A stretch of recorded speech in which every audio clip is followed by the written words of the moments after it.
አርዕስተ ዜና።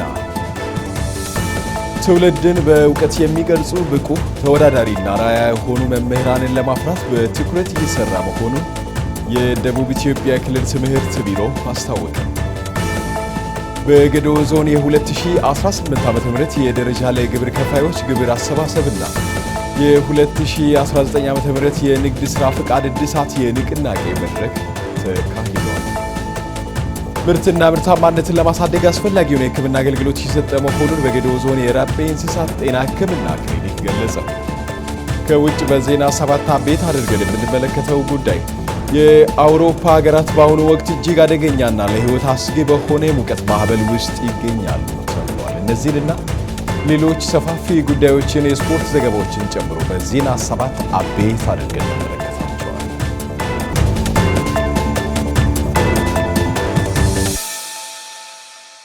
ሰላምን እንሻማ። በያላችሁበት ጤናና ሰላም ለእናንተ ይሁን። ከገዶ ቴሌቪዥን የዜና 7 ወጃችንን ይዘን ቀርበናል። አሁን የጠቆምናችሁ በዜና 7 አቤት አድርገን የምንመለከታቸው ጉዳዮች ናቸው። ከመላው ስቱዲዮ ባለሙያዎች ጋር በመሆን የሰዓቱን የዜና 7 ወጃችንን እኔ መስፍን አለሙ ወደ እናንተ የማደርስ ይሆናል። አብሮነታችሁ ከገዶ ቴሌቪዥን ዜና 7 ጋር ይሁን። በቀዳምነት አጫጭር ጉዳዮችን እነሆ። ታሪክና ቅርስን ከአዲስ እይታ ጋር በማቀናጀት በኢትዮጵያ የቱሪዝም ዘርፍ ላይ ከፍተኛ መዋቅራዊና ስትራቴጂያዊ ለውጥ አምጥቷል ተብሏል። የመደመር እሳቤ አካታች አስተሳሳሪና አሰባሳቢ የእሳቤ ማዕቀፍ በመሆን በሀገር ግንባታ ሂደት ውስጥ አዲስ አቅጣጫ የቀየሰ እሳቤም ነው ተብሏል። ይህ እሳቤ እኔና እኔ ብቻ ከሚል ቁንጽል እይታ በመውጣት የወንድማማችነትና የእህትማማችነት እሴቶችን በማጠናከር ኃይልን በማሰባሰብና በጋራ የማደግ መርህን መሰረት ያደረገ ነውም ተብሏል። ይህ የፉክክርና የትብብር ሚዛን መጠበቅ ለጋራ ብልጽግና በጋራ የመትጋት ቅኝትን የሚያበረታታ ሲሆን ልዩነቶችን ያከበረ ሙሉ እይታ በመፍጠር ለዘላቂ ሰላም ልማትና ለጠንካራ ሀገረ መንግስት ግንባታ ወሳኝ መሰረት ሆኖ እያገለገለም ይገኛል። ይህ በሚዛናዊነት ላይ የተገነባው የመደመር እሳቤ በተለይም በኢትዮጵያ ቱሪዝም ዘርፍ ላይ አዲስ ምዕራፍ ከፋች እየሆነም ይገኛል። ቀደም ሲል የኢትዮጵያ ቱሪዝም እንቅስቃሴ በአብዛኛው በሰሜኑ ታሪካዊ መስመሮች ማለትም በአክሱም፣ ላሊበላ፣ ጎንደርና በደቡባዊ ባህላዊ መስመር ላይ ብቻ ተወስኖ የነበረ ቢሆንም የመደመር እሳቤ ግን ይህንን እይታ በከፍተኛ ደረጃ ቀይሮታል። በዚህም መሰረት አዲስ አበባን ጨምሮ ዋና ዋና ከተሞች ዋነኛ የቱሪስት መዳረሻ እንዲሆኑም ተደርጓል። ለምሳሌ በአዲስ አበባ የተገነቡት የሸገር፣ የእንጦጦ፣ የወዳጅነት ፓርኮች፣ የሳይንስ ሙዚየምና የአድዋ መታሰቢያ ፕሮጀክቶች መዲናዋን የኮንፈረንስ ቱሪዝም ማዕከል ከመሆን ባለፈ ለውጭም ሆነ ለሀገር ውስጥ ጎብኚዎች ተመራጭ መዳረሻ እንድትሆንም አድርገዋታል። ከዚህም በተጨማሪ በጠቅላይ ሚኒስትር ዶክተር አብይ አህመድ አቅራቢነትና መሪነት በቀረቡት ገበታ ለሀገርና ገበታ ለትውልድ ሀገራዊ ጥሪዎች አማካይነት እንደ ኮይሻ፣ ሀላላ ኬላ፣ ጎርጎራ፣ ወንጪና ሌሎች ታሪካዊና ተፈጥሯዊ ቦታዎች ወደ ግዙፍ የቱሪስት መስህብነት ተቀይረዋል።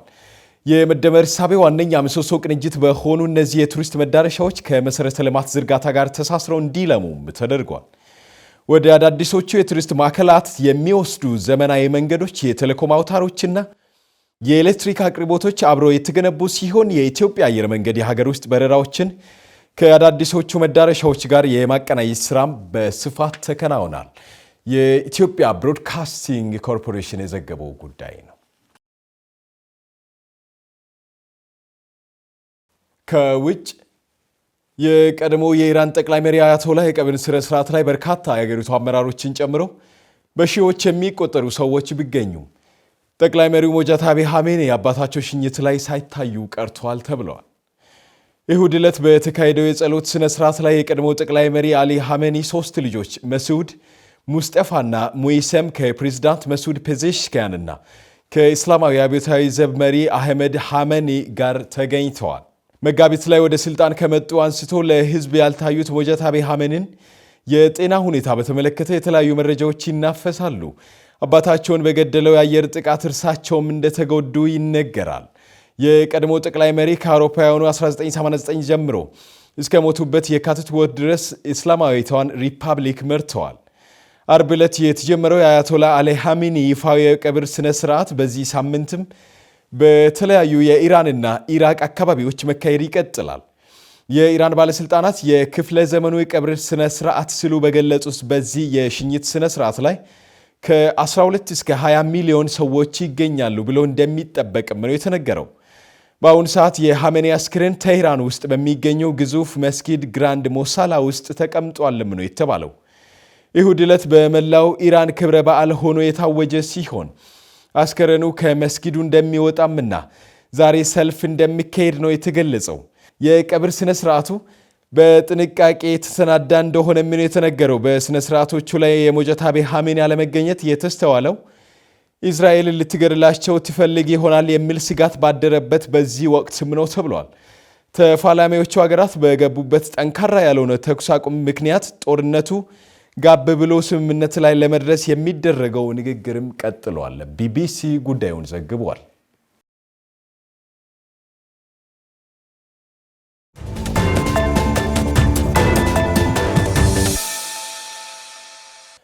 የምትከታተሉት የዜና ሰባት ወጃችን በትኩረትና በጥልቀት ወደ ተመለከታቸው ዝርዝር ጉዳዮች ይዘልቃል።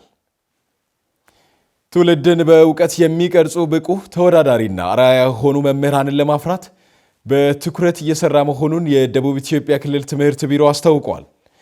ተስፋዬ ጎበና ያዘጋጀውን ዘገባ ዳኛቸው ሳሙኤል እንዲህ ቃኝቶታል።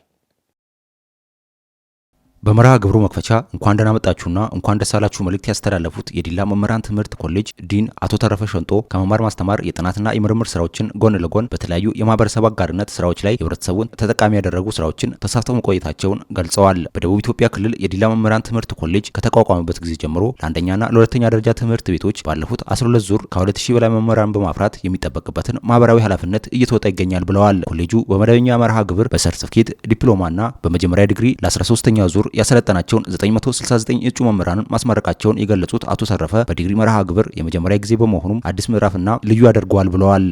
ዛሬ ለኮሌጃችን ልዩ ቀን ነው። የዛሬ ምረቃ ብቻ ሳይሆን በኮሌጃችን አዲስ ምዕራፍ፣ አዲስ ታሪክ የተመዘገበበት ዕለት ነው። የዛሬ ምረቃ ልዩ የሚያደርገው በኮሌጃችን ለመጀመሪያ ጊዜ በዲግሪ ፕሮግራም ሰልጣኞችን በማስተማር የሚያስመርቅበት እንዲሁም በ3 ፕሮግራሞች በዲግሪ በዲፕሎማና በሰርቲፊኬት በርካታ ተማሪዎችን የሚያስመርቅበት ፕሮግራም በመሆኑ የዛሬ ምረቃ ልዩ ያደርገዋል። ኮሌጃችን ባለፉት ዓመታት በርካታ ተማሪዎችን በመቀበል በመደበኛ በሳምንት መጨረሻና በክረምት ፕሮግራሞች ከ22,000 በላይ መምህራንን በ12 ዙሮች ያስመረቀ ሲሆን በዛሬ ዕለት በዲፕሎማ በዲግሪ እና በሰርቲፊኬት ፕሮግራሞች ወንድ 588 ሴት 371 ድምር 969 ተማሪዎችን በዛሬ ዕለት ያስመርቃል። በዚህም በኮሌጁ የመጀመሪያ የሆኑ ዲግሪ ተመራቂ ተማሪዎች በሀገር ደረጃ የተሰጠውን መውጫ ፈተና 84 ከመቶ እጅ ማለፋቸውን ተገልጿል። ከለውጡ ዓመታት በኋላ እንደ ሀገር የገጠመውን የትምህርት ስብራት ለመጠገን ኮሌጁ በትምህርት ጥራት ላይ ዘርፈ ብዙ ጥናትና ምርምር ስራዎችን እያከናወነ መሆኑን የገለጹት ዲኑ ተመራቂዎች የቀሰሙትን እውቀት ወደ ተግባር ቀይረው ህዝብና መንግስት ማገልገል እንደሚገባቸውም አሳስበዋል። የዲግሪ ተማሪዎች የመጀመሪያ የኮሌጁ ምሩቃን ሲሆኑ በዚህ የመውጫ ፈተና ከወሰዱት 344 ተማሪዎች መካከል 84% በማሳለፍ ውጤታማ ስራ ሰርቷል። ይህም ኮሌጁ የተቋቋመበትን መምህራንን የማፍራት ተልዕኮ በአግባቡ እየተወጣ መሆኑን ማሳያ ነው። የደቡብ ኢትዮጵያ ክልል ትምህርት ቢሮ ኃላፊ አቶ አብዮት ደምሴ ተመራቂዎቹን ለዚህ ታሪካዊ ቀን መብቃታቸውን እንኳን ደስ አላችሁ ብለው የመምህርነት ሙያ የነገ ሀገር ተረካቢ ህጻናትንና ወጣቶችን ለማፍራት ትልቅ ኃላፊነት ያለበት ሙያ መሆኑን ጠቅሰው ተመራቂዎች ወደ ስራ ሲገቡ ለለውጥ ዝግጁ መሆን እንዳለባቸው የገለጹት ኃላፊው ዲጂታል ዓለም እየዘመነ እየሄደ ያለበት ወቅት ስለሆነ መምህራን ሌት ተቀን ተግተው በመስራት ለተማሪዎቹ በእውቀት አርአያ መሆን እንደሚገባቸውም አሳስበዋል። የዚህ ታላቅ ሙያ ባለቤት በመሆናቸው እንኳን ደስ አላችሁ በማለት ኮሌጁ እንዲያሟሉ የጠየቃቸውን ጉዳዮች ለማድረግ ዝግጁ መሆናቸውን አቶ አብዮት ገልጸዋል። ውድ ተመራቂዎች ወደ ስራው ዓለም ስትሰማሩ እነዚህ 3 ቁልፍ ነገሮችን ሁል ጊዜም እንድታስቧቸው እንድታስተውላቸው አደራ ልላችሁ እፈልጋለሁ። የመጀመሪያው ለለውጥ ዝግጁ መሆን። ዓለማችን በየቀናት በየሰከንዱ እየተለወጠች ነው። የዲጂታል ዓለሙ ከምንም ጊዜ በላይ እየዘመነ ሁሉም ተግባሮቻችን የዲጂታል ዓለሙን እየተቀላቀለ ይገኛል። ይሄን እድል የምታስጨብጡ እናንተ ስለሆናችሁ ከቴክኖሎጂ ጋር አብሮ መሄድ በእጅጉ ያስፈልጋል። በእናንተ ትከሻ ላይ የነገው ሀገር ትከሻ አለ። እናንተ የምትቀርጹት እያንዳንዱ ተማሪ የነገዋን የሀገራችንን ብልጽግና እውን ለማድረግ የሚረባረብ ወጣት ትውልድ ይሆናል። በአገሪቱ የትምህርት ስራ በምርምር ዘርፍ ትኩረት ተሰጥቶ እየተሰራ ነው ያሉት የደቡብ ኢትዮጵያ ክልል ትምህርት ቢሮ ምክትል ኃላፊና የኮሌጁ ቦርድ ሰብሳቢ አቶ ኢሳያስ እንድሪያስ ከ2014 ዓ.ም በአዲሱ የትምህርት ፍኖተ ካርታ መሰረት ብቁና የተማሪ ዜጋ የማፍራት ቴክኖሎጂና ግብዓት የማሟላት ስራ በልዩ ትኩረት እየተሰራ ነው ብለዋል። መምህራን የእውቀት መፍለቂያና ትውልድን በእውቀት የሚቀርጹ የእውቀት አባቶች በመሆናቸው በዚህ ልክ ተዘጋጅተው እውቀትን ለሌሎች ለማሸጋገር በትኩረት መስራት ያስፈልጋል ነው ያሉት። በዘርፉ ያሉ ተግዳሮቶችን ለመፍታት እየተሰራ ባለው ስራ ከጊዜ ወደ ጊዜ መሻሻል እንዳለ የገለጹት የቦርድ ሰብሳቢ በሙያቸው ማህበረሰቡን በታማኝነት እንዲያገለግሉ በማሰብ እንኳን ደስ አላችሁ ብለዋል። ሀገር የሚያድገው የሚበለጽገው በትምህርትና በትምህርት ነው። የትምህርት የምርምር ስራዎች መንግስት ለትምህርቱ ዘርፍ ልዩ ትኩረት ሰጥቶ እየሰራ ይገኛል። በዚህም ከ2014 ጀምሮ አዲሱን የትምህርት ሪፎርም ተግባራዊ በማድረግ በሀገራችን በአጠቃላዩ ትምህርት ዘርፍ እና በከፍተኛ ትምህርት ዘርፍ ልዩ ትኩረት ሰጥቶ እየሰራ ይገኛል። መርሃ ግብሩ የዲላ መምህራን ኮሌጅ ዲን አቶ ተረፈ ሾንጦ፣ የደቡብ ኢትዮጵያ ክልል ትምህርት ቢሮ ኃላፊ አቶ አብዮት ደሚሴ፣ የገዶ ብሔር የባህል መሪ ተወካዮችን ጨምሮ መምህራን፣ የተማሪ ወላጆችና ጥሪ የተደረገላቸው እንግዶችም ተሳትፈዋል። ጊዜያቸውን በአግባቡ ተጠቅመው መስራታቸው ለዚህ ስኬት እንዳበቃቸው የዲላ መምህራን ትምህርት ኮሌጅ ተመራቂ ተማሪዎች ገልጸዋል። የተመራቂ ወላጆች በበኩላቸው የልጆቻችን የልፋት ውጤት ያየንበት ዕለት በመሆኑ ታላቅ ደስታ ተሰምቶናል ሲሉም ነው የገለጹት። ተስፋዬ ጎበና ያዘጋጀውን ዘገባ ሰኒያ መሐመድ ተከታትለዋለች። በደቡብ ኢትዮጵያ ክልል የዲላ መምህራን ትምህርት ኮሌጅ ከተቋቋመበት ጊዜ ጀምሮ ለአንደኛና ሁለተኛ ደረጃ ትምህርት ቤቶች ባለፉት 12 ዙር ላይ ከ22000 በላይ መምህራንን በማፍራት የሚጠበቅበትን ማህበራዊ ኃላፊነት እየተወጣ እንደሆነ በመርሃ ግብሩ ተገልጿል። ኮሌጁ በመደበኛ መርሃ ግብር በሰርተፊኬት ዲፕሎማና በመጀመሪያ ዲግሪ ለ13ኛ ዙር ያሰለጠናቸውን 969 እጩ መምህራንን ያስመረቀ ሲሆን በዲግሪ መርሃ ግብር የመጀመሪያ ጊዜ መሆኑ አዲስ ምዕራፍና ልዩ ያደርገዋል ተብሏል። ኮሌጁ ካስመረቃቸው ተማሪዎች መካከል የምስራች ምትኩና ሌሎች ያነጋገርናቸው የከፍተኛ ማዕረግ ተመራቂዎች ትምህርታቸውን በአግባቡ ሲከታተሉ ቆይተውና ብዙ ውጣ ውረዶችን አልፈው ለዚህ ስኬት በመብቃታቸው መደሰታቸውን ተናግረዋል። ተማሪዎቹ ብዙ እንቅልፍ ሌሊትና ድካም ሳይበግራቸው ተግተው መስራታቸው ለዚህ ስኬት እንዳበቃቸው ጠቁመው ሌሎች ተማሪዎችም ትምህርታቸውን በአግባቡ ጊዜ ሰጥተው ከተማሩ የተማሩትን ደግሞ በደንብ አንብቦና ተግተው ከሰሩ ውጤታማ መሆን እንደሚችሉም ገልጸዋል። ያው ትልቅ ደስታ ተሰምቶኛል። ያው ከጣሩ ሁሉንም ነገር እግዚአብሔርን ከለመኑ ሁሉንም ነገር እሱ እንደሚያሳካ ለዚህ ውጤት መብቃት የቻልኩት ዋነኛው በፈጣሪ እርዳታ ነው። ሲቀጥል ውድ የሆኑት ቤተሰቦቼን በጣም ነው ማመሰግነው። ሲቀጥል ደግሞ ይሄን ትምህርት ቤት በጣም ድጋፍ አድርጎልኛል። አጠቃላይ ማመሰገን መጣለሁ። ያው በልፋቴ እንደለፋው ልክ ጠዋትም ሆነ ማታም ሆነ ከሰዓትም ሆነ በማጥናት በጣም በልፋት ይሄንን ውጤት ማግኘት ችያለሁ። በጣም ትልቁ ደስታ ነው ተሰማኝ። እሱም ለተከታታይ 12 ዓመት በኢንተራንስ ዓለም ላይ እየተማርኩ ቆይቼ ከዛ በመቀጠል ደግሞ ወደ ዲላ ትምህርት ኮሌጅ በዲግሪ ፕሮግራም አግኝቼ ወደዚህ መጥቼ ለተከታታይ 4 ዓመት በመማሩ 4 ዓመት ላይ ብዙ ነገሮች ተምሬ ከመምህራኖችም ሆነ ከዶክተሮችም ሆነ ከታች እስከ ከጥበቃ እስከ ዲኖች ባለው ላይ ብዙ ነገር በማግኘት ትምህርታዊ ሆነ ከሁሉም የሚበልጠው የራስና የልቤ ደስታ ዛሬ በማግኘቱ በጣም ደስ ብሎልኛል። ተመራቂዎቹ አያይዘውም ጠንክሮ መስራት ለድርብ ድል እንደሚያበቃ ተናግረው በትምህርት ዘመኑ በቀሰሙት ዕውቀት ህብረተሰቡንና መንግስትን ለማገልገል ዝግጁ መሆናቸውን አክለዋል። በመጨረሻም ተመራቂዎቹ በዚህ ማዕረግ እንዲመረቁ ያበቃቸውን መምህራንና ኮሌጁን አመስግነዋል።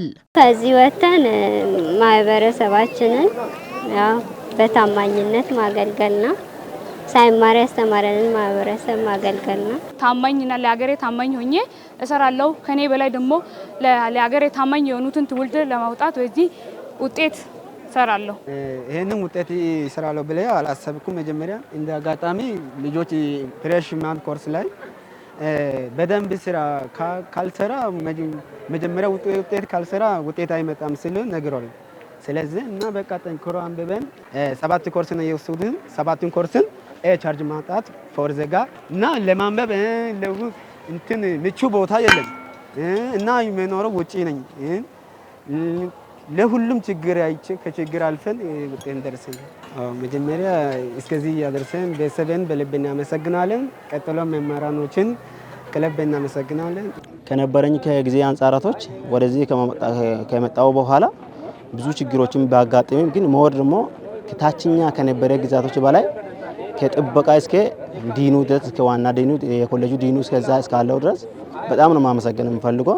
በመርሃ ግብሩ ልጆቻቸውን ለማስመረቅ መጥተው ያነጋገርናቸው ወላጆች በትምህርትም ሆነ በሌሎች ዘርፍ ጠንክሮ መስራት ለውጤት እንደሚያበቃ ጠቁመው የልጆቻቸውን የልፋት ፍሬ ያዩበት ዕለት በመሆኑ ታላቅ ደስታ እንደተሰማቸውም ገልጸዋል። በጣም ደስ ብሎኛል። ይሄ ዛሬ ተመርቀውንም እዚህ የተገኘሁት ለሰው ልጅ ትምህርት በጣም ወሳኝ ነው።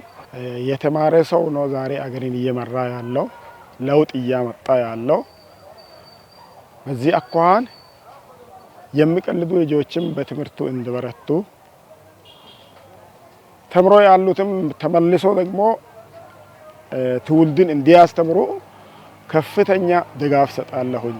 ትምህርቱን እዛ ጨርሶ ዩኒቨርሲቲ ገብቶ ዛሬ በአገር ደረጃ እያስተማረ ያለ ልጅ አለኝ። ትምህርት ወሳኝና ወሳኝ ነው። ትምህርት ማስተማር ያለው ፋይዳ የራስን ፍሬ ያሳያል። በእውነቱ ነገር ያው ሰው ብዙ ጊዜ ስለ ትምህርት የሆነ ጎን ላይ ማወራ ነገር አለ፣ ግን ትምህርትን የመሰለ ጥሩ ነገር የለም። ትምህርት ማስተማር በጣም ደስ ይላል። ይኸው ያላሰብኩትን ይኸው ደስታ ዛሬ አይቼ በጣም ደስ ብሎኛል። ልጄ እንግዲህ ለዚህ ትበቃለች ብዬ አላሰብኩም ነበር እና ዛሬ ብዙ ነገር አይቻለሁ። ቀጣይ ደግሞ ከዚህ በላይ እንደማይ ተስፋ አለኝ። ምክንያቱም ብዙ እውቀት ከዚህ ትምህርት ቤት ከዚህ ኮሌጅ ጨብጣለች። ቀጣይ ደግሞ ለብዙ እውቀት ትበቃለች ብዬ ተስፋ አድርጋለሁ። ለምንም መሰረቱ ትምህርት ነው። ሰው ካልተማረ ምንም መስራት አይችልም። ንግድም ሆነ የፈለገ አርሶ አደር ቢሆን ራሱ ካልተማረ ምንም ማድረግ አይችልም። ስለዚህ የተማረ ሰው ውጤታማ ይሆናል። ስለዚህ ከሷ በታች የሷን ተከታዮችን ለማስተማር በጣም ቁርጠኛ ነኝ። አስተምሬ ደግሞ እንደሷ ለማስመረቅ ራሱ ጉጉት አለኝ። ሀገራዊ ምክክር የኢትዮጵያን አዲስ ምዕራፍ የሚከፍት መሆኑ ተነግሯል። አብነት አበበ። ታሪክ የሰዎችን እርምጃ ውጤት ብቻ አይደለም፣ የተወሰኑ ውሳኔዎችና ያልተወሰኑ ውሳኔዎች ድምር ነው። አንዳንድ ሀገራት በጦርነት ይቀየራሉ፣ አንዳንዶቹ በአብዮት፣ ሌሎቹ ደግሞ በህገ መንግስት። ነገር ግን እጅግ የተረጋጉና ዘላቂ ለውጦች የሚወለዱት ከመሳሪያ ጩኸት ሳይሆን ከውይይት ጸጥታ ውስጥ ነው። የመድፍ ድምፅ ጦርነትን ሊያቆም አይችልም። የልብ ውይይት ግን ጥላቻን ያቆማል። ኢትዮጵያ ዛሬ በምክክር ችግሮችን የሚፈታ ቁርሾና ጥላቻን እንዲሁም የዘመናት የህዝብ ጥያቄዎችን በምክክር የመፍታት ታሪካዊ ምዕራፍ ላይ ትገኛለች። ከሐምሌ 8 ቀን 2018 ዓ.ም ጀምሮ የሚካሄደው ሀገራዊ ምክክር ዋና ጉባኤ የመደበኛ የሥራ መርሃ ግብር አይደለም። ኢትዮጵያ ካለፈችባቸው አስቸጋሪ ዘመናት በኋላ ራሷን በአዲስ መንገድ ለመግለጽ የምታደርገው የታሪክ ሙከራ ነው። የሰላም ተመራማሪዎችና ፈላስፋዎች ፖለቲካ የሚጀምረው ሰዎች እርስ በርስ ሲነጋገሩ ነው ይላሉ። በዚህ አባባል ውስጥ የተደበቀው እውነት አንድ ነው። ውይይት የዴሞክራሲ ማስዋቢያ ሳይሆን መሰረቱ ነው። ሀገር የሚገነባው ሰዎች ሲመሳሰሉ ሳይሆን ልዩነታቸውን በስርዓት ሲያስተዳድሩም ነው። ኢትዮጵያ ዛሬ በታሪኳ አንድ ወሳኝ ምዕራፍ ላይ ትገኛለች። ለብዙ ዓመታት ያጋጠሟትን የፖለቲካ ማህበራዊና ደህንነታዊ ፈተናዎች በአጠቃላይ የገመገመች ወደ ተሻለ የጋራ ነገ ለመሻገር የምታደርገው ጥረት አዲስ ተስፋ ሰንቋል። በዚህ መንገድ ውስጥ የኢትዮጵያ ሀገራዊ ምክክር ኮሚሽን የሚያካሂደው ዋና ሀገራዊ ምክክር ጉባኤም የሀገርን የወደፊት አቅጣጫ የሚወስን ታሪካዊ ክስተት እንደሚሆን ይጠበቃል። ከሐምሌ 8 ቀን 2018 ዓ.ም ጀምሮም የሚካሄደው ይህ ጉባኤ ከ14000 በላይ ሰዎችን ያሳትፋል። ኢትዮጵያ የራሷ ታሪክ፣ የራሷ ማህበራዊ መዋቅርና የራሷ የፖለቲካ ተሞክሮ አላት። ስለዚህ መፍትሄውም ከሌሎች የተገለበጠ ሳይሆን ከኢትዮጵያውያን ልምድ፣ ባህልና የጋራ እሴቶች ይመነጫል። በዚህም ረገድ የባህላዊ የእርቅ ስርዓቶች ከዘመናዊ የህግና የዲሞክራሲ መሪዎች ጋር በጥበብ በማጣመር ትልቅ እድል ይፈጥራል። የአካባቢ ሽማግሌዎች ጥበብ፣ የሃይማኖት ተቋማት የሰላም አስተምሮ፣ የህግ በላይነትና የዜጎች እኩልነት ሲጣመሩ ዘላቂ ሰላም የሚያመጣ መሰረት ይጥላሉ። ለዚህ ነው ምክክር የድል መድረክ ሳይሆን የመግባባት መድረክ ነው የሚባለው። ሀገራዊ ምክክር ማለት አንዱ ወገን የሚያሸንፍበት ሌላው የሚሸነፍበት የፖለቲካ ውድድር አይደለም። የምክክሩ እውነተኛ ድል ማን አሸነፈ በሚለው ሳይሆን ሀገር ምን አተረፈች በሚለው ይለካል። የፖለቲካ ፈላስፋው ዩርገን ሃበርማስ እንደሚለው የህዝብ ውይይት ዓላማው ተቃዋሚን ማሸነፍ ሳይሆን የተሻለ እውነትን በጋራ መፈለግ ነው። ይህ መርህ ለኢትዮጵያ የዛሬ ፖለቲካ በተለይ ትልቅ ትርጉም አለው። በታሪክ ውስጥ አንዳንድ ቀናት የቀን መቁጠሪያ ብቻ አይደሉም፣ የትውልድ ዕጣ ፈንታ የሚወሰንባቸው መለያ ምልክቶች ናቸው። የሀገራዊ ምክክሩ ጉባኤም እንዲሁ ይሆናል ተብሎ ይጠበቃል። የዛሬው ውይይት የነገውን ታሪክ ይጽፋል። የዛሬው መደማመጥ የነገውን መተማመን ይገነባል። የዛሬው ማስተዋል የነገውን ሰላም ይወልዳል። ኢትዮጵያ ብዙ ድሎችን በጦር ሜዳ አስመዝግባለች። አሁን ግን የምትፈልገው ታላቅ ድል በጠረጴዛ ዙሪያ የሚደረግን ውይይትን ነው። ምክንያቱም ጦርነት ድንበር ሊጠብቅ ይችላል፣ ውይይት ግን ሀገርን ይጠብቃል። ብዙ ጊዜ ታሪክ የሚያስታውሰው ጩኸትን ሳይሆን ድምፅ ያገኘውን ጥበብ ነው። የሀገራዊ ምክክሩ ስኬትም ሁሉም ተናገሩ በሚለው ሳይሆን ሁሉም ተደምጠዋል በሚለው ይለካል። ከዚያ የሚወለደው ሰላም የአንድ መንግስት ስኬት ብቻ ሳይሆን የአንድ ትውልድ አሻራም ይሆናል። ዘገባው የኢትዮጵያ ብሮድካስቲንግ ኮርፖሬት ነው።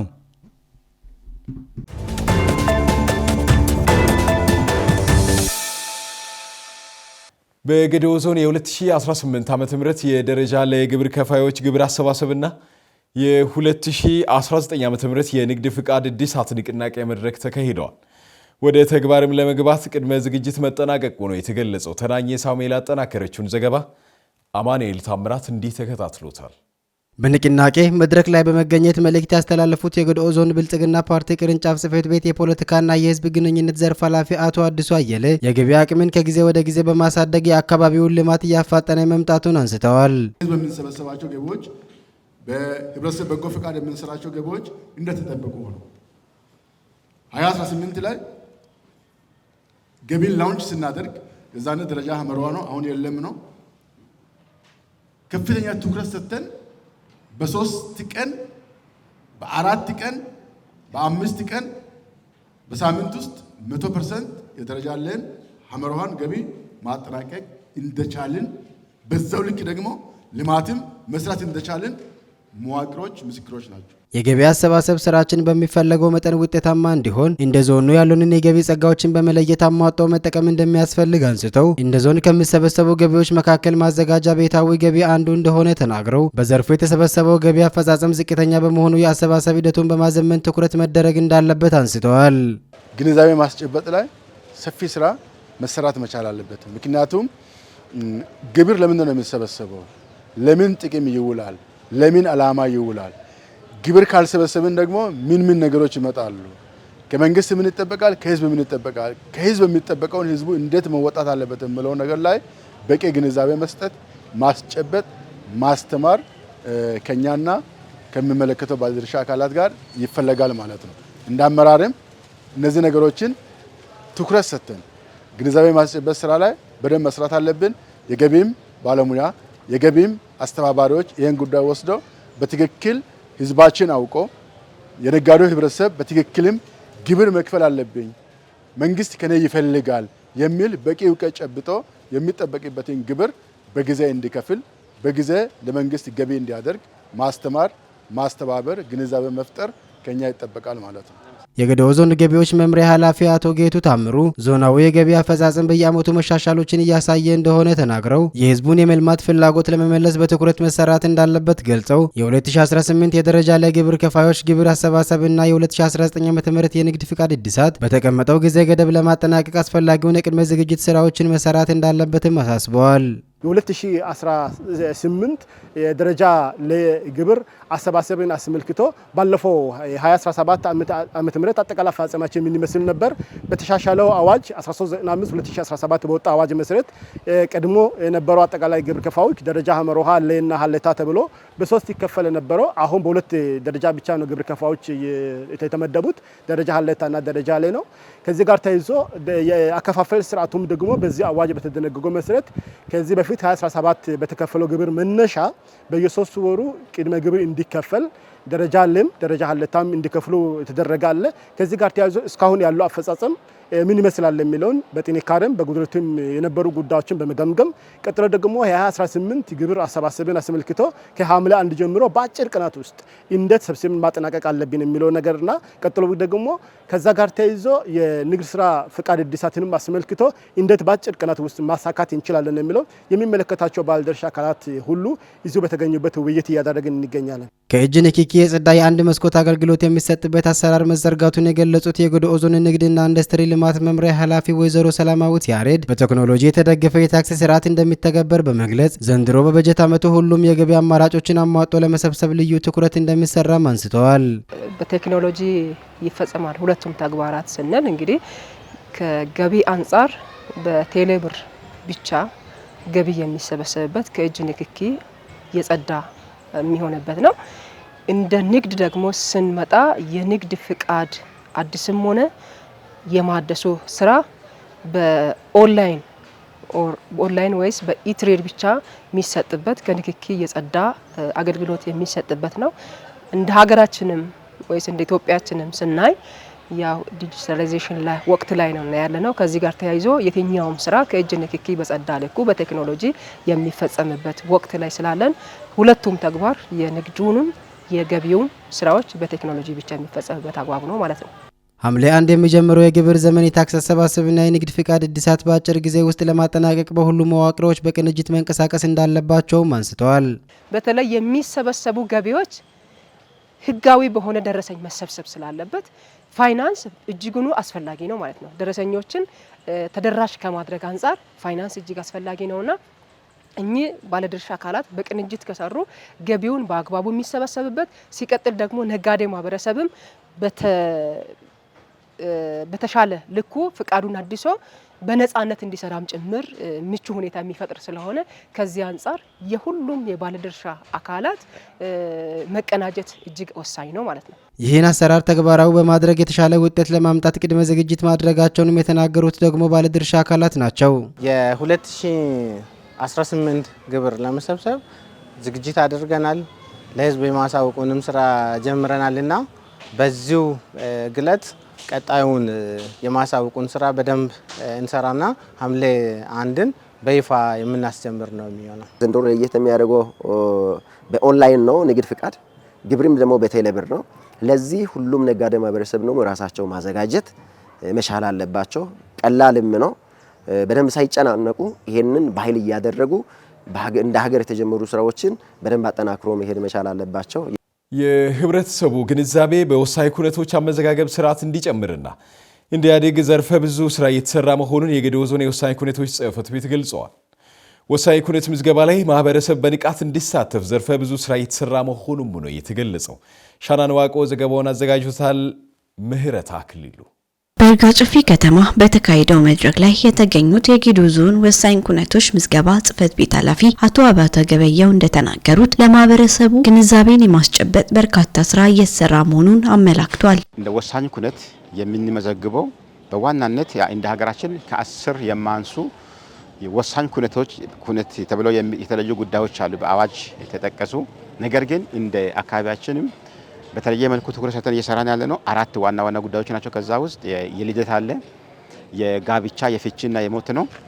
ከዚህ ውስጥ በተለይ የሞትን ምዝገባ ለምን መመዝገብ ያስፈልጋል? አንድ የሰው ልጅ ከሞተ በቃ ተለይቶ ድጋሚ ላይ መለሰዷልና መመዝገቡ ለምን አስፈለገ የሚል የግንዛቤ ጥያቄዎች ይነሳሉ።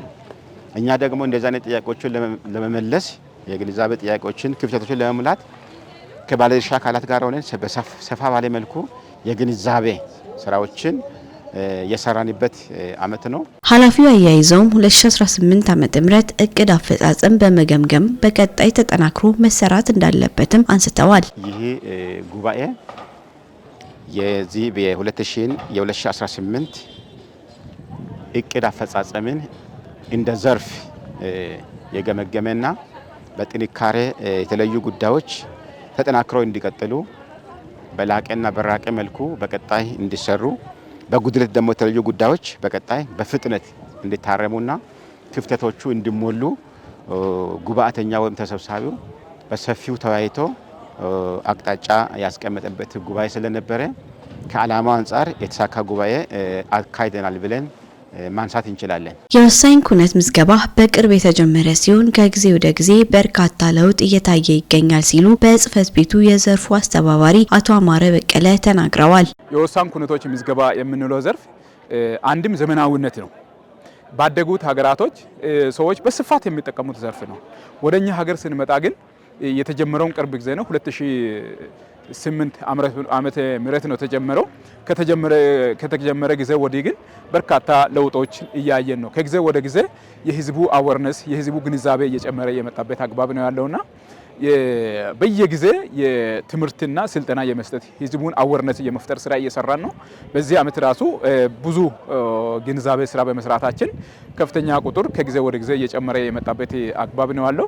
ግንዛቤ ያገኙ ሰዎች እየተመዘገቡ ነው። ጥንካሬና ጉለት በመለየት በርካታ ስራ ሰርቷል ያሉት ባለሙያው በተፈለገው ልክ ለማስቀጠል ግንዛቤ በማስጨበጥ በርካታ ስራ እንደሚሰራም ገልጸዋል።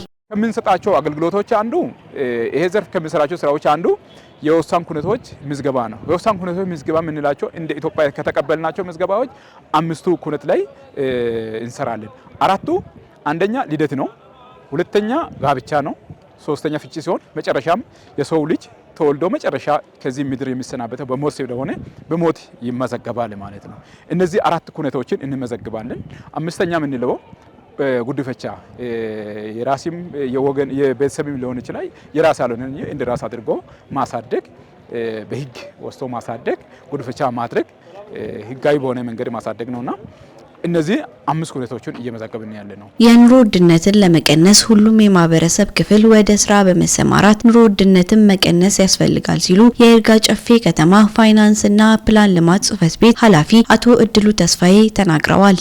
ኑሮ ውድነት እንግዲህ አንዳንድ ጊዜ ሀገር አቀፋዊ ይዘትም ያለበት ጉዳይ እንደሆነ ይነሳል ማለት ነው። ኑሮ ውድነቱ በንግግር የምናሸንፈው ሳይሆን ከስራ ጋር ታይዞ በተለይ ከዚህ ከስራ አጥነት ከማይክሮ ኢኮኖሚ ተብሎ የሚጠቀሱ ተጽዕኖዎች አሉ። እሱን ስራ ሳንቅ ወጣት የሚሆን ማህበረሰቡ ከግብርና ጀምሮ ያገኛቸው የንግድ ስራም ሊሆን ይችላል።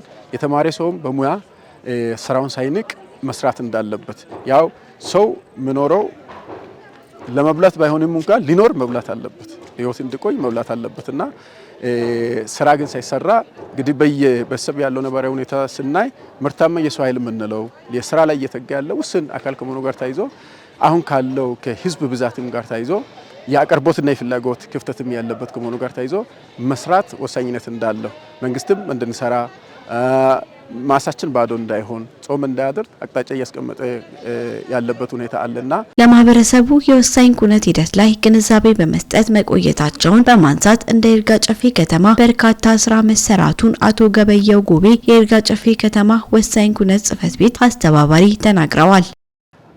የወሳኝ ኩነቶች ምዝገባ ዩኒት ምን እንደሚሰራ ለህብረተሰቡ ምን አይነት አገልግሎት እንደሚሰጥ ከዚህ ቀደም ህብረተሰባችን ምን እያለ ነበር ቆየው ከዚህ ከወሳኝ ኩነቶች ጋር በተገናኘ አገልግሎቱን ፈቅዶ ያለ መጠቀም እንደነበረ ከማወቅ ጋር በተያያዘ ግንዛቤ የማስጨበጫ ትምህርት እየሰጠን የቆየንበትና ከዚሁ ጋር አያይዘን የግንዛቤ ጋፕ ያለውን የመሙላት ትምህርት በተለያየ አቅጣጫ እየሰጠን ቆይተናል። ትምህርት ቤት እየገባን እያስተማርን በይርጋ ጨፌ ከተማ ወሳኝ ኩነቶች ምዝገባ ዩኒት በሚል የተከፈተ የፌስቡክ ገጽ አለ። በሱም መረጃዎችን ለትምህርት የሚሆኑ ጽሁፎችን አፕሎድ እያደረግን ትምህርት ያስተማርንበት ሁኔታ አለ። ከዛም አልፎ ተርፎ ሰዎች በሚገኙባቸው ቦታዎች በመገኘት በአካል ማለት ነው እየተገኘን እያስተማርን ከዛም አልፎ ተርፎ ሰዎች በብዛት በሚገኙባቸው ቦታዎች በራሪ ጽሁፎችን በመበተን አልፎ ተርፎ የተለያዩ ጽሁፎችን በመለጠፍ ትምህርት እያስተማርን ቆይተናል። ምርትና ምርታማነትን ለማሳደግ አስፈላጊውን የሕክምና አገልግሎት እየሰጠ መሆኑን በጌዴኦ ዞን የረጴ እንስሳት ጤና ሕክምና ክሊኒክ ገለጸ። የይልማ አበበ ዘገባ በተከታይነት ይቀርባል።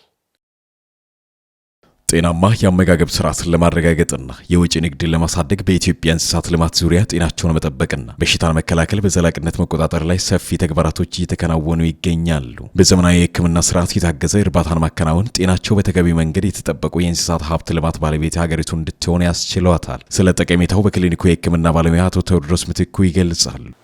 አብዛኛ ጊዜ የእንስሳት ሕክምና ስንል እንደ ሰው ጤና ነው። ሰው ጤናውን እንደሚጠብቅ እንስሳትም የራሳቸውን ጤንነታቸው እንዲጠበቅ ግድ ነው፣ መብትም አላቸው ማለት ነው። ስለዚህ እንስሳትን ስንንከባከብ ለምን የእንስሳትን ጤንነት ብቻ ሳይሆን አንዳንዴ ማለት ነው እንስሳት ጤንነታቸው ካልተጠበቀ ከእንስሳ ወደ ሰው የሚተላለፉ በሽታዎች ስላሉ እነዚህን በሽታዎች ደግሞ ቅድማ ላይ ካልተቆጣጠር እንስሳቶቹ ሊታከሙ ይችላሉ። በዛ ሰዓት ከእንስሳ ወደ ሰው ሊተላለፍ ይችላል ማለት ነው። በክሊኒኩ የእንስሳት ሕክምና ምርመራ፣ ምክር አገልግሎት፣ ጥራት ያላቸው እንስሳት ክትባቶችና መድኃኒቶችን በማቅረብ የበሽታ መከላከልና መቆጣጠር ስራ እየተሰራ እንደሚገኝ ባለሙያው ተናግረው ይህም ህብረተሰቡ የምግብና ስነ ምግብ ዋስትናን ለማረጋገጥና የኢኮኖሚ ሽግግርን ለማምጣት ከፍተኛ ድርሻ እንዳለው አስረድተዋል። ከምንም በላይ እንደ ሀገራችንም ቢሆን እንደ ዞናችንም እንደ ወረዳችንም ትልቁ አሁን ለአርሶ አደር በቃ አሁን ላይ ምርትና ምርታማነቱ ቁጥር 1 እና በሰው ዘንድም ተፈላጊ ሆነው ከእንስሳት የሚገኙ ምርቶች ናቸው። ከነዚህ ደግሞ እንደኛ አካባቢ ከእንስሳት የሚገኙት አሁን እንደ ስጋ፣ እንቁላል፣ ወተት ከምንላቸው እነዚህ ተጠቃሽ ናቸው እንደኛ አካባቢ። አሁን አርሶ አደር ግን አሁን ግንዛቤ ከበፊቱ ትንሽ ሻል እያለ መጥቷል። ለምን አሁን ብዙ ነገሮችንም አሁን አርሶ አደር ጥቅም እያገኘ ያለው ከነዚህ ነገሮች ነው፣ ሞር በእርባታ ማለት ነው። ያንን ግንዛቤ የመስጠት አርሶ አደር ላይ ስራ እየሰራን ነው። ለምሳሌ አንድ አርሶ አደር የእንስሳትን ጤንነት ሲጠብቅ ምርትና ምርታማነቱን ትርፋማ ይሆናል። ሁለት ደግሞ ማለት ነው ይሄ አንዳንድ አርሶ አደር ራሱ ለራሱ ይጠቀማል። እንስሳቱ ጤነኛ ከሆነ የሚያቀርበውም ገበያ ላይ ሲወጣ የሚያወጣለት ገበያ ዋጋ ጥሩ ይሆንለታል። ሁለት ደግሞ ማለት ነው ይህን ነገር ስናደርግ አንዳንድ አርሶ አደር ሲታመምም ማለት ነው በራሱ ጊዜ ነው ሕክምናም በፊት እየሰጠ ነበር፣ የባህላዊ ሕክምና ማለት ነው። ያንን ነገር ግንዛቤ በመስጠት እንደዚህ አይነት ችግር ስላለ እንስሳቶቹ ሲታከሙ ወደ ባለሙያ በመውሰድ ወደ ክሊኒክ በመውሰድ እንድታሳክሙ የሚል የግንዛቤ ትምህርትም እንሰጣለን። በሕክምና ማዕከሉ ትኩረት የሚደረጉ የበሽታ አይነቶች መኖራቸው የተገለጸ ሲሆን ያልተካተቱ አገልግሎቶችን በማሟላት ክሊኒኩ የተሻለ ሕክምናን ቢሰጥ ይበልጥ ጠቀሜታው ከፍ ያለ እንደሆነ የጠቆሙት አቶ ቴዎድሮስ ህብረተሰቡ ለእንስሳቱ ጤናቸው እንዲጠበቅ መጠንቀቅ አስፈላጊ እንደሆነም አመላክተዋል። እኛ የምንሰጠው የጋማ እንስሳትንም እንሰጣለን፣ እነዚህ ለምግብ የሚሆኑትን ሁሉንም እንሰጣለን። ላም፣ በግ፣ ፍየል፣ ዶሮ እነዚህን እንሰጣለን። የጋማ እንስሳትንም እናክማለን።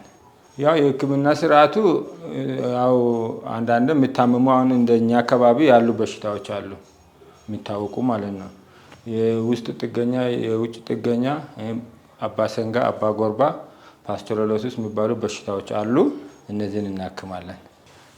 አዎ ከማህበረሰብ ግንዛቤ አንጻር ያው በተቻለን አቅም ያው ድጋፍ እያደረግን ነው። ያው አብዛኛ ጊዜ ትንሽ አሁን እንደዚህ አሁን ሙሉ አገልግሎቱን ለመጀመር ላብራቶሪም ላብ የለንም። ሁለት ትንሽ እንግዲህ መድኃኒት እጥረት አንዳንዴ ያጋጥመናል። የምትከታተሉት የዜና ሰባት ወጃችን አሁንም ቀጥሏል። ከውጭ በትንታኔ ወደ ተመለከትነው ጉዳይ እንሻገራለን። የአውሮፓ ሀገራት በአሁኑ ወቅት እጅግ አደገኛና ለሕይወት አስጊ በሆነ የሙቀት ማዕበል ውስጥ ይገኛሉ። የተባበሩት መንግስታትና ዓለም አቀፍ የእርዳታ ድርጅቶች በጄኔቫ ባደረጉት ስብሰባ በአውሮፓ እየጨመረ የመጣው ከፍተኛ ሙቀትና በኤልኒኖ ምክንያት ሊከሰት ስለሚችለው የምግብ ዋስትና ቀውስ ስጋታቸውን ገልጸዋል። ይህንን ጉዳይ በትንታኔ ደመላሽ ጉልማ ተከታትለዋል። የቀይ መስቀልና የቀይ ጨረቃ ማህበራት ዓለም አቀፍ ፌዴሬሽን የአየር ንብረት ፖሊሲ ከፍተኛ ባለሙያ እንደተናገሩት ሰዎች የሙቀት ማዕበሉን በቁም ነገር እንዲወስዱና በተለይ ለአደጋ የተጋለጡ ሰዎችን ህይወት ለማዳን እንዲሰሩም ጠይቋል። ከፍተኛ ሙቀት በተለይ አረጋውያን፣ ህፃናት፣ ነፍሰ ጡሮች፣ ስር የሰደደ ህመም ያለባቸው፣ ከቤት ውጭ የሚሰሩ ሰዎች፣ መኖሪያ የሌላቸውና በቂ ማቀዝቀዣ አገልግሎት በሌላቸው ቤቶች የሚኖሩ ሰዎችን በከፍተኛ ሁኔታ እንደሚጎዳም ገልጸዋል። የፈረንሳይ የጤና ባለስልጣናት እንደገለጹት በቅርቡ በተከሰተው ከፍተኛ ሙቀት ሳቢያም በአገሪቱ ከ1000 እስከ 2000 የሚደርሱ ተጨማሪ ሰዎች ህይወታቸውን አጥተዋል። ይህ የሟቾች ቁጥር መጨመር በሆስፒታሉ፣ በአረጋውያን መንከባከቢያ ተቋማትና በአስቸኳይ ጊዜ እርዳታ መስጫዎች ላይ ከፍተኛ ጫና ፈጥሯል። አብዛኞቹ ሰለባዎች እድሜያቸው 65 እና ከዛ በላይ የሆኑ ወገኖች ሲሆኑ በቤታቸው ወይም በሕክምና ተቋማት ውስጥ እንዳሉ ነው ህይወታቸው ያለፈው። ይህ አስከፊ የሙቀት ማዕበል ፈረንሳይን ብቻ ሳይሆን ሌሎች ሀገራትንም ክፉኛ መጥቷል። ቤልጂየም፣ ኔዘርላንድ፣ ስፔን ተጨማሪ ሞት አደጋዎች እየተከሰቱ ሲሆን የሙቀት ነክ የሞት አደጋዎች ሪፖርት በብዛት እየተደረጉ ነው። ባለሙያዎች እንደሚገምቱ በመላው የአውሮፓ ቀጠና በዚህ የሙቀት ማዕበል ምክንያት በሺዎች የሚቆጠሩ ሰዎች ህይወታቸውን አጥተዋል። የአየር ንብረት ተመራማሪዎች እንደገለጹ በብዙ አካባቢዎች የሙቀት መጠኑ ከ40 ዲግሪ ሴንቲግሬድ በላይ የጨመረ ሲሆን ይህ በቅርብ ዓመታት ውስጥ ከተመዘገቡ አስከፊ የሙቀት ክስተቶች አንዱ ሆኗል። የአየር ንብረት ለውጥ ለዚህ አይነቱ አደገኛ የሙቀት ማዕበል መደጋገም እና መባባስ ዋነኛ መንስኤ እንደሆነ የጤና ባለሙያዎች ያስጠነቅቃሉ። በአውሮፓ የሚገኙ የጤና ተቋማት የሟቾች ቁጥር ገና ወደፊት ሊጨምር እንደሚችልም እየገለጹ ነው። የዓለም የጤና ድርጅት የጤና አደጋ ምላሽ ኃላፊው እንደተናገሩት ዓለም በግጭቶችና በበሽታዎች ላይ እያለች የአየር ሁኔታ መጥፎ ለውጦች ቢያንስ 22 ሀገራት ላይ የረሃብና የምግብ እጥረት ችግሮችን ሊያባብሱ እንደሚችሉ ባለሙያዎች አስጠንቅቀዋል። የተባበሩት መንግስታት የምግብና ግብርና ድርጅት ፋኦ በመጪው ጊዜ ኃይለኛ የኤልኒኖ ክስተት ሊከሰት እንደሚችል፣ ይህ ድርቅ ጎርፍና ከባድ አውሎ ንፋስ በማስከተል በብዙ ሰዎች ላይ ተጽዕኖ ሊያሳድር እንደሚችልም ገልጸዋል። ፋኦና የዓለም የምግብ ፕሮግራም በአደጋ ላይ ያሉ 8.8 ሚሊዮን ሰዎች ለመጠበቅ $202 ሚሊዮን ለማሰባሰብ እየሰሩ ነው። የአሜሪካ ብሔራዊ የውቅያኖስ ከባቢ አየር አስተዳደር ኤልኒኖ መኖሩን በይፋ ማረጋገጡን አስታውቆ ኤልኒኖ በፓሲፊክ ውቅያኖስ አካባቢ የሚከሰት የሙቀት መጨመር ሲሆን በዓለም አቀፍ የአየር ሁኔታ ላይ ተጽዕኖ ያሳድራል።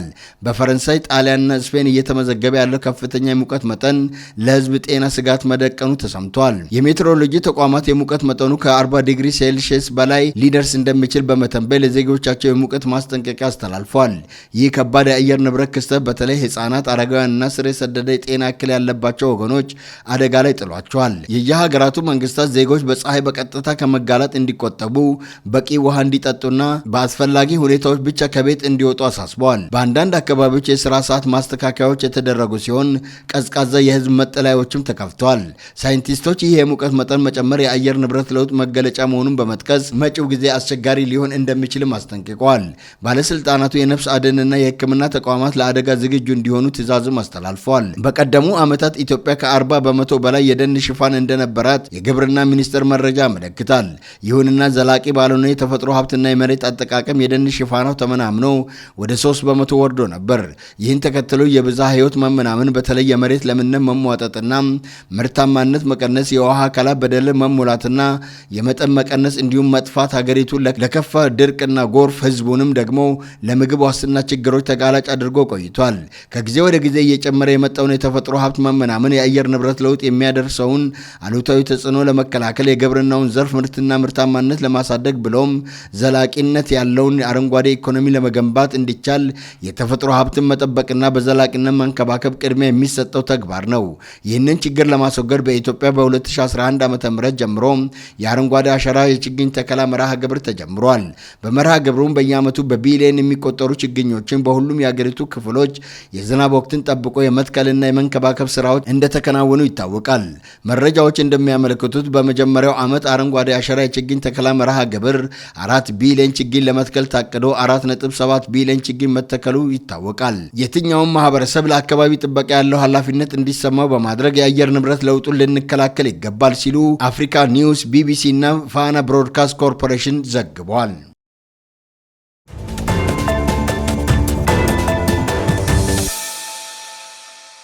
ተመልካቾች ስትከታተሉት የነበረውን የዜና ሰባት ወጃችንን ከማጠቃለላችን በፊት አበይት ጉዳዮችን በድጋሚ እናስታውሳቸዋለን። ትውልድን በእውቀት የሚቀርጹ ብቁ ተወዳዳሪና ራያ የሆኑ መምህራንን ለማፍራት በትኩረት እየሰራ መሆኑን የደቡብ ኢትዮጵያ ክልል ትምህርት ቢሮ አስታወቀ። በገዶ ዞን የ2018 ዓ.ም የደረጃ ላይ ግብር ከፋዮች ግብር አሰባሰብና የ2019 ዓ.ም የንግድ ሥራ ፈቃድ እድሳት የንቅናቄ መድረክ ተካሄደ። ከውጭ በዜና 7 አበይት አድርገን በትንታኔ የተመለከትነው ጉዳይ የአውሮፓ ሀገራት በአሁኑ ወቅት እጅግ አደገኛና ለሕይወት አስጊ በሆነ የሙቀት ማዕበል ውስጥ ይገኛሉ ተብሏል። እነዚህንና ሌሎች ስፖርታዊ ጉዳዮችንም ጨምሮ በዜና 7 ወጃችን አበይት አድርገን የተመለከትን ሲሆን ዜና 7 ወጃችን አሁን በተከታተላችሁት መልኩ ተጠናቋል። ከመላው ስቱዲዮ ባለሙያዎች ጋር በመሆን ደግሞ የዜና 7 ወጃችንን እኔ መስፍን አለሙ ወደ እናንተ ሳደርስ ቆይታ አድርጌያለሁ። ከገዶ ቴሌቪዥን በሁለቱም ቋንቋዎች ወደ እናንተ የሚደርሱ የተለያዩ ዝግጅቶች አሁንም ወደ እናንተ መድረሳቸውን ይቀጥላል። በእኔ በኩል ዜና 7 በዚሁ ያበቃል። ሰላምን እንሻማ። በያላችሁበት ጤናና ሰላም ለእናንተ ይሁን። መልካም ጊዜ